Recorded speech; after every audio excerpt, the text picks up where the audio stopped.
Hello everyone, welcome back to my channel. So अस्सलाम वालेकुम। कैसे आप सभी? उम्मीद करती हूँ आप लोग बहुत बहुत अच्छे से होंगे। तो यहाँ पर आप सभी देख सकते हैं, ये इकोनॉमिक्स का पार्ट 5। इसमें मैं आप लोगों को कंप्लीट वीडियो ऑब्जेक्टिव क्वेश्चन कराने वाली हूँ। उसके बाद एक और पार्ट आएगा, उसमें मैं पूरा कंप्लीट सब्जेक्टिव क्वेश्चन कराऊंगी। देन आप लोग का इकोनॉमिक्स का ऑब्जेक्टिव सब्जेक्टिव दोनों टाइप का क्वेश्चन कंप्लीट हो जाएगा। तो वीडियो को अपने तमाम दोस्तों को शेयर कर दीजिए कि वो भी यहाँ से प्रैक्टिस कर सके, याद कर सकते, रिवाइज कर सकते, एग्जाम की तैयारी कर सके। और चैनल पर अगर आप नए हैं तब तो सब्सक्राइब कर ही दीजिएगा, पुराने वाले स्टूडेंट तो सब्सक्राइब किए हुए हैं। तो चलिए जल्दी से मैं आप लोगों को क्वेश्चन करा देती हूँ कंप्लीट। ठीक है, तो यहाँ पर आप लोग देखिए, सबसे पहला क्वेश्चन 21 है, बट ये क्वेश्चन 1 है इस वीडियो का। इससे पहले मैं 20 क्वेश्चन कराई थी दूसरे पार्ट में, और इसके बाद वाले जो क्वेश्चन रह गए थे, जो मैं सोची थी इस पार्ट में कंप्लीट करा दूंगी। तो यहाँ पे देखिए क्वेश्चन, एक शाय की खत तलब और खत रस्त दोनों दाएं जानिब बराबर शक्ल से खिसकते हैं तो मुमासिल कीमत। इससे पहले वाली अगर आप लोग वीडियो नहीं देखे होंगे तब ये सब चीज़ क्लियर नहीं होने वाला आप लोगों को।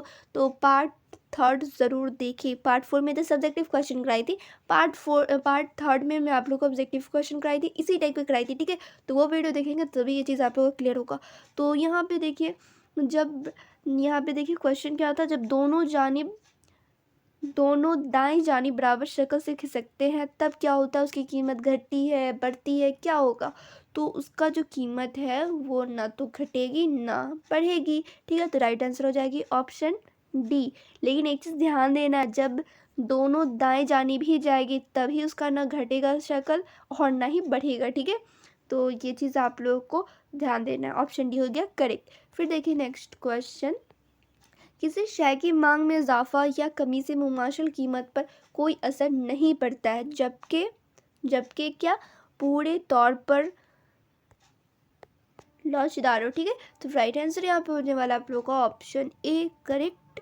फिर देखिए नेक्स्ट क्वेश्चन, तो क्वेश्चन क्या है, फर्म के जरिया हासिल शुदा फ़ायदा होता है। तो यहाँ पे आप लोग देखिए, फर्म के जरिया हासिल शुदा कुल आमदनी व कुल लागत का फ़र्क होता है। तो राइट आंसर हो जाएगा ऑप्शन ए। फिर देखिए नेक्स्ट क्वेश्चन, अगर कुल लागत सफ़र होती है तो फ़ायदा सबसे ज़्यादा होता है जब कुल आमदनी सबसे कम होती है, या कुल आमदनी सबसे ज़्यादा होती है, या फिर कुल आमदनी मुस्बत होती है, या फिर मनफी होती है। तो राइट आंसर हो जाएगा आप लोग का ऑप्शन सी। ठीक है, अगर आप लोग को लगे मैं स्लो बोल रही हूँ तो स्पीड आप लोग बढ़ा सकते हो वीडियो का। ठीक है, क्योंकि मुझे भी लग रहा है मैं थोड़ा धीरे धीरे बोल रही हूँ, हर वीडियो में थोड़ा जल्दी बोलती हूँ। तो यहाँ पे देखिए क्वेश्चन 5, ठीक है, 25 नहीं 5 है। कुल आमदनी होती है, तो ऑप्शन है फर्म के ज़रिया बेची गई मकदार और औसत आमदनी का जोड़, या फिर फर्म के ज़रिया बेची गई मकदार और औसत आमदनी का फ़र्क, या फिर फर्म के ज़रिया बेची गई मकदार और औसत आमदनी का हासिल ज़र्फ। तो राइट आंसर हो जाएगा आप लोग का ऑप्शन सी। ठीक है, करेक्ट क्या हो जाएगा, ऑप्शन सी हो जाएगा करेक्ट। फिर देखिए नेक्स्ट क्वेश्चन 6 इस वीडियो का ऐसे है 26 नंबर, अगर कुल लागत खत कुल आमदनी खत से ऊपर होता है तो ऑप्शन है फ़ायदा मुनफी होता है और फर्म फ़ायदा कमाता है। तो यहाँ पे आप लोगों को राइट आंसर होने वाला है न ऑप्शन ए, न ऑप्शन बी, ऑप्शन सी। ठीक है, फिर देखिए नेक्स्ट क्वेश्चन क्या है, वह लागत या आमदनी जो किसी वसाइल को उसके तब्दील शुदा काम में बढ़ने के लिए इस्तेमाल करती है, उसे क्या कहा जाता है? तो उसे क्या कहता है, हकीकी लागत कहा जाता है, गैर हकीकी लागत कहा जाता है, या फिर इत्तेफाकी लागत कहते हैं, या इनमें से कोई नहीं। तो अगर आप लोग को आंसर नहीं मालूम रहेगा तब तो आप लोग इसमें टिक करके आ जाओगे, लेकिन ये गलत हो जाएगा। यहाँ पे राइट आंसर हो जाएगा इत्तेफाकी लागत कहते हैं। राइट आंसर हो गया ऑप्शन सी।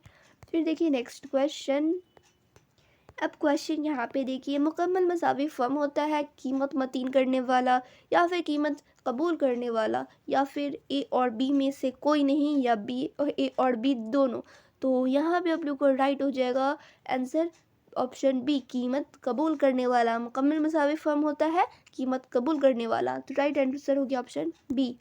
फिर देखिए नेक्स्ट क्वेश्चन, और आई थिंक ये सबसे आखिरी क्वेश्चन है इस वीडियो का, बिल्कुल ये आखिरी क्वेश्चन है इस वीडियो का। ठीक है, तो देखिए कितना जल्दी मैं क्वेश्चन कंप्लीट करा दी हूँ, और जितने पार्ट्स कराई हूँ सारा पार्ट देखिएगा। ठीक है, ये ज़्यादा लंबी तो वीडियो हुई नहीं है। तो क्वेश्चन देखिए क्या है, इकाई लोचदार खत रस्त है। ठीक है, तो यहाँ पे आप लोग देखिए दाई जानिब बाई जानिब, यहाँ से आप लोग को समझ में आएगा। ठीक है, जैसे यहाँ पे देखिए समझाया हुआ है, यहाँ पे कुछ इस तरीके से, यहाँ पे है कीमत। ठीक है, यहाँ पे कीमत लिखा हुआ है और यहाँ पे है मकदार, ठीक है। और यहाँ पे देखिए कुछ इस तरीके से पैराग्राफ की तरह बना हुआ है। और यहाँ पे जैसे देखिए बीच से यहाँ पे किया, जब आप लोगों को मैं ऊपर क्वेश्चन कराई थी तो वहाँ पे दाएं जानिब, बाएं जानिब या फिर ऊपर की तरफ जो क्वेश्चन मैं कह रही थी कुछ इसी टाइप का था, ठीक है। यहाँ से आप लोग समझ सकते हो। तो यहाँ पे आप लोग का करेक्ट कौन सा है, तो करेक्ट है आप लोग का ये ऑप्शन सी, ठीक है। जो बीच से यहाँ पे गया हुआ है एस एस करके, ये वाला होगा आप लोग का करेक्ट आंसर, ठीक है। तो ये था कुछ ऑब्जेक्टिव क्वेश्चन। उसके बाद मैं आप लोग का एक और वीडियो लाऊंगी इकोनॉमिक्स का, देन आप लोग का वीडियो ख़त्म, ठीक है। मतलब इकोनॉमिक्स का सारा जितना भी ऑब्जेक्टिव सब्जेक्टिव क्वेश्चन है वो ख़त्म, वीडियो तो ख़त्म नहीं होगा, फिर आता ही रहेगा।